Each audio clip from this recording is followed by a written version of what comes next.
English medium के छात्र जो है ध्यान दें। जो है आप लोगों को हम जो है शायद शब्द में देखे तो पढ़ाएं कि नहीं पढ़ाएं। शब्द प्रकरण जो है आज चलेगा आप लोगों का शब्द प्रकरण।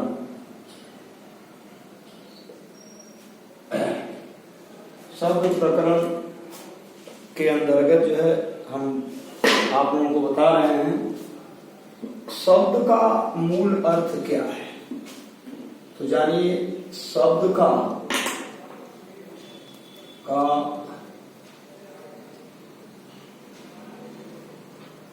मूल अर्थ है ध्वनि। शब्द का जो मूल अर्थ है वह ध्वनि, और ध्वनि का अर्थ जो है आवाज है। तो सुनाई पड़ने वाली, अब जैसे मैंने कहा शब्द का मूल अर्थ क्या है, ध्वनि है।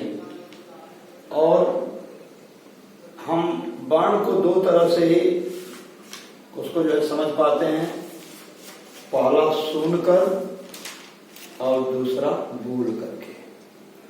तो सुनाई जो है शब्द का, जब मैंने कहा कि मूल अर्थ है ध्वनि, जब हम अपने वाणी को आपके सामने रखने का प्रयास करते हैं तो वह वाणी जो है वो ध्वनि के रूप में ही आप तक पहुंचती है। तो अब शब्द का जो मूल अर्थ ध्वनि है, इसके आधार पर जो है शब्द की परिभाषा जो है बनेगी सुनाई पड़ने वाली। सुनाई पड़ने वाली, सुनाई पड़ने वाली ध्वनियों के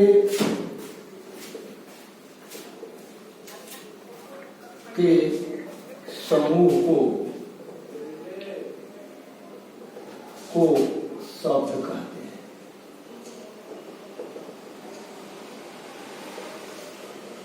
शब्द कहते हैं।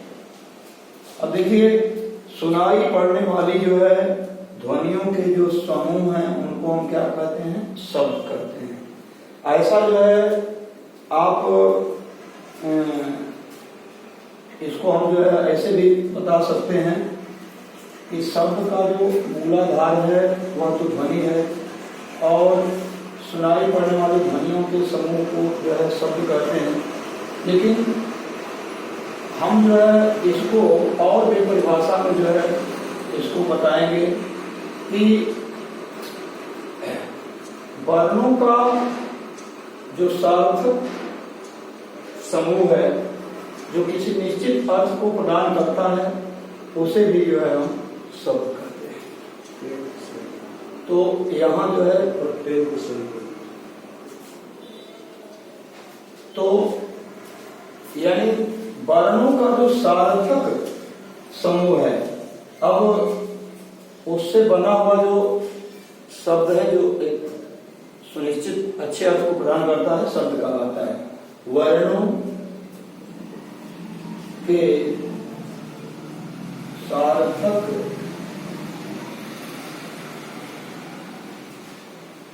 समूह को शब्द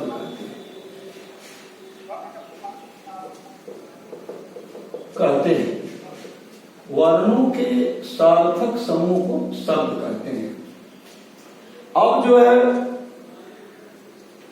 अर्थ के यदि स्तर पर हम देखें, अर्थ के स्तर पर यानी अर्थ का तो होता है जो हमें जो है समझ में आए, तो अर्थ के स्तर पर भाषा की लघुत्तम इकाई,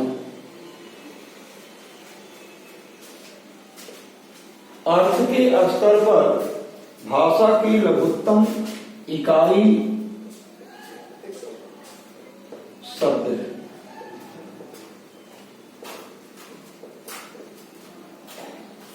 खुश। अर्थ के स्तर पर भाषा की लघुत्तम जो इकाई है वह शब्द है। अब हम इसे समझें। जो चीज आपके सामने है इसे ध्यान से देखें। बोर्ड पर जो है लिख दिया गया है कि शब्द जो है उसका मूल अर्थ क्या है? उसका मूल अर्थ ध्वनि है। ध्वनि किसको कहते हैं? तो मुख से हमारी निकली हुई जो आवाज है, जो आपके कानों तक पहुंचती है, उसको जो है हम ध्वनि कहते हैं। और भाषा की सबसे जो लघुत्तम इकाई है, जो छोटी इकाई है, वही जो है ध्वनि है। अब हम इसे ऐसे कह सकते हैं, सुनाई पड़ने वाली जो ध्वनियां हैं, यानी हम भाषा को दो ही तरह से मुख्य रूप से जो है उसको समझने का प्रयास करते हैं। एक तो जो है हम सुन करके और दूसरा जो है बोल करके, और तीसरा क्या है देखने का है। तो खैर वो तो आपके ऊपर निर्भर करता है। पढ़ाई दिव्यांग भी करते हैं, हालांकि उन्हें दृष्टि नहीं होती, लेकिन दिव्यांग भी जो है पढ़ाई कर लेते हैं। तो दो चीज मुख्य है, इसीलिए मैंने लिखा कि सुनाई पड़ने वाली ध्वनियों के समूह को शब्द कहते हैं। अब दूसरा, जैसा कि ये प्रचलित परिभाषा है, ये सब जानता है, लगभग सभी लोग यही लिखवाता है कि वर्णों के सार्थक समूह को शब्द कहते हैं। अब देखिए, लेकिन अर्थ के स्तर पर अगर हम देखें तो भाषा की जो लघुत्तम इकाई है, सबसे छोटी इकाई है, वो क्या है? शब्द। अब शब्द और अर्थ, ये दोनों चीज आपको यहां जो है दिखाई दे रही है, अर्थ के स्तर पर और जो है शब्द। अब देखिए, हम कह सकते हैं कि शून्य पड़े सो शब्द है। शून्य पड़े सो शब्द है, समझी पड़े सो अर्थ। यानी हमारे कानों से जो सुनाई पड़े वही शब्द है। अब देखिए, शब्द की कितनी परिभाषाएं बन रही हैं। ये घिसी पीटी जो आपको वर्णों के सार्थक समूह को शब्द कहते हैं, ये तो हम लोगों के सामने है। लेकिन शब्द का अर्थ, उस अर्थ के अनुसार, फिर अर्थ के स्तर पर और हमारे विद्वानों के अनुसार, ये जो शून्य पड़े सो शब्द है, जिस चीज को हम सुनते हैं वही जो है हमारा शब्द है। और जब सुनकर हम उस पर विचार करते हैं, उस पर चिंतन करते हैं, तो उसको क्या कहते हैं? शब्द, अर्थ कहते हैं। सोचते हैं तो उसको हम जो है अर्थ कर देते हैं। अब देखिए, शब्द जो है कभी अकेले, कभी जो है दूसरे शब्दों के साथ मिल करके और अर्थ को प्रकट करते हैं। शब्द जो है कभी अकेले, शब्द कभी अकेले, तो कभी दूसरे शब्दों के साथ मिलकर, दूसरे शब्दों के साथ मिलकर जो है अर्थ प्रकट करते हैं। अब समझिए, चूंकि हम लोग जानते हैं उद्गम व्युत्पत्ति के आधार पर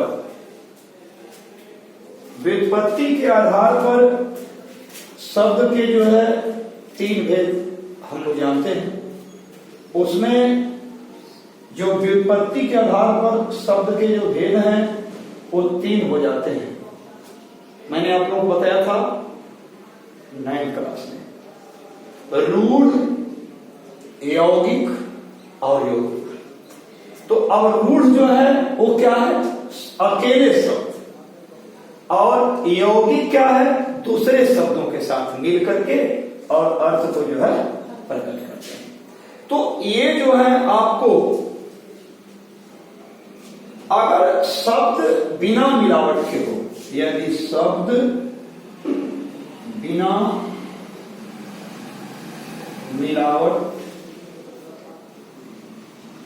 के हो तो उसे हम प्रातिपदिक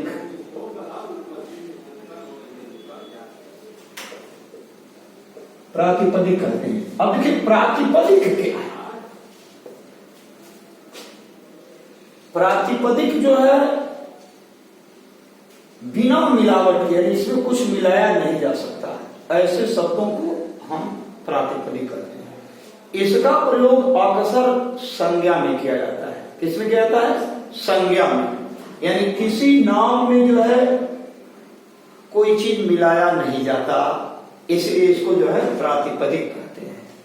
यानी इसमें जो है यह शब्द जो है बिल्कुल बिना मिलावट के होता है, इसीलिए इसको जो है प्रातिपदिक कहते हैं।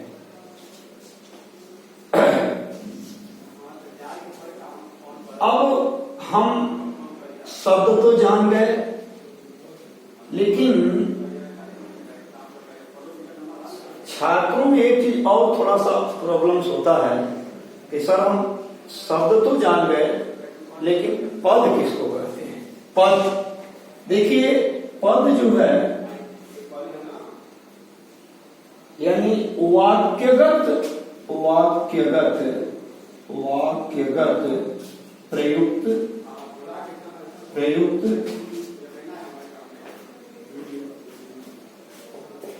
शब्दों को पद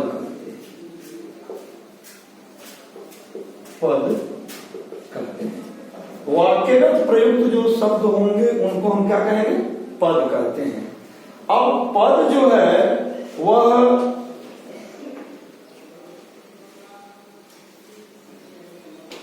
शब्द जब कारक, वचन, क्रिया, पुरुष और काल के अनुसार यदि वो चलना शुरू करता है, किसके अनुसार? वचन के अनुसार, कारक के अनुसार, क्रिया के अनुसार, काल के अनुसार चलना शुरू करता है, तो ऐसे शब्दों को हम क्या कहते हैं? पद कहते हैं। ठीक है, यानी जब भी इन शब्दों में कुछ न कुछ हम मिलाकर जुलाकर किसी के साथ रह करके कोई न कोई यदि परिवर्तन कर देते हैं तो वह शब्द क्या हो जाता है? पद बन जाता है। तो इस तरह से शब्द जो है दो तरह के मुख्य रूप से होते हैं। शब्द जो है, शब्द के प्रकार शब्द दो तरह के हो जाते हैं। यानी शब्द के प्रकार कितने होते हैं? दो होते हैं। पहला जो है, अब देखो आगे से मैंने बताया, पहला जो है ध्वन्यात्मक होता है, ध्वन्यात्मक,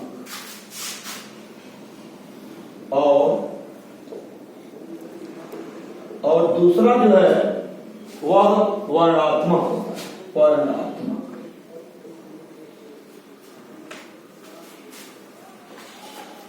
शब्द जो है दो तरह के हो जाते हैं, एक ध्वन्यात्मक और दूसरा वर्णात्मक। अब ध्वन्यात्मक क्या है? अभी मैंने ऊपर जो लिखवाया कि शब्द का मूल क्या है? ध्वनि है। अब उस आधार पर इसका पहला जो है भेद जो है वह हुआ ध्वन्यात्मक, यानी जो है यह ध्वनि प्रधान है। कौन सी प्रधान है? यह ध्वनि प्रधान, यानी ये ध्वनि प्रधान है। और दूसरा वर्णात्मक जो है वह क्या है भाई? ये वर्ण प्रधान है, यह वर्ण प्रधान। अब आप लोगों को समझ में आ गया कि शब्द के कितने भेद हो गए? दो हो गए। एक जो है ध्वन्यात्मक है और दूसरा वर्णात्मक है। तो ध्वन्यात्मक का लगाव जो है वह ध्वनि से है, क्योंकि अभी मैंने बताया कि बिना आवाज के हम कुछ कह नहीं सकते। इसीलिए जो है भाषा को दो ही रूपों में माना गया है मुख्य रूप से, यानी लिखित और मौखिक। तो मौखिक भाषा का आधार क्या है? ध्वनि है। मौखिक भाषा का आधार क्या है? ध्वनि है। और लिखित भाषा का आधार क्या है? वर्ण। उसी के आधार पर हम लिखना शुरू कर देते हैं। तो यह जो है दो तरह के जो है होते हैं। अब आप समझ गए कि ध्वन्यात्मक और वर्णात्मक। ठीक है, इसको नोट किया जाए, उसके बाद फिर हम आगे जो है लिखवा रहे हैं।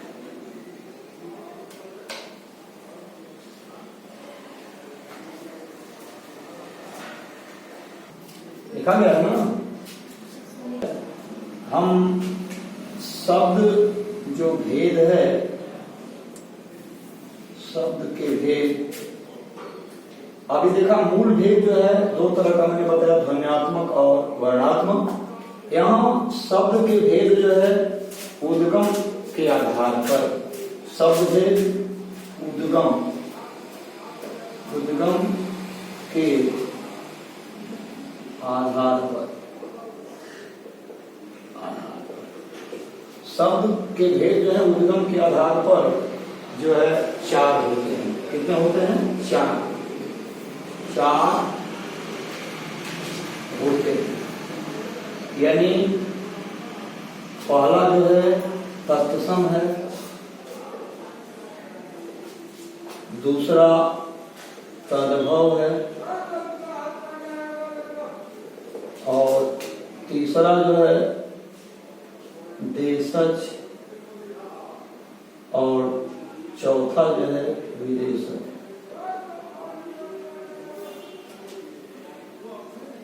हम बता दें, इसको जानिए आप लोग कि इसके अलग भेद तो 5 होते हैं। अर्ध तत्सम भी होता है भेद, ठीक है, लेकिन उसको जो है एक दिन हम बता दिए हैं, इसलिए आप जानिए मुख्य रूप से 4 जो है भेद होते हैं उद्गम के आधार पर। उद्गम की दृष्टि से जो है शब्द के 4 भेद होते हैं: तत्सम, तद्भव, देशज और विदेशज।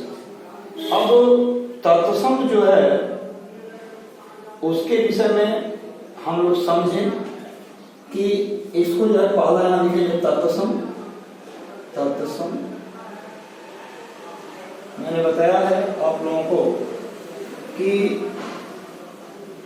यदि किसी शब्द का अर्थ सम्यक रूप से जानना हो तो उसे जो है उसका हम जो है विखंडन करते हैं, उसको पहले तोड़ते हैं।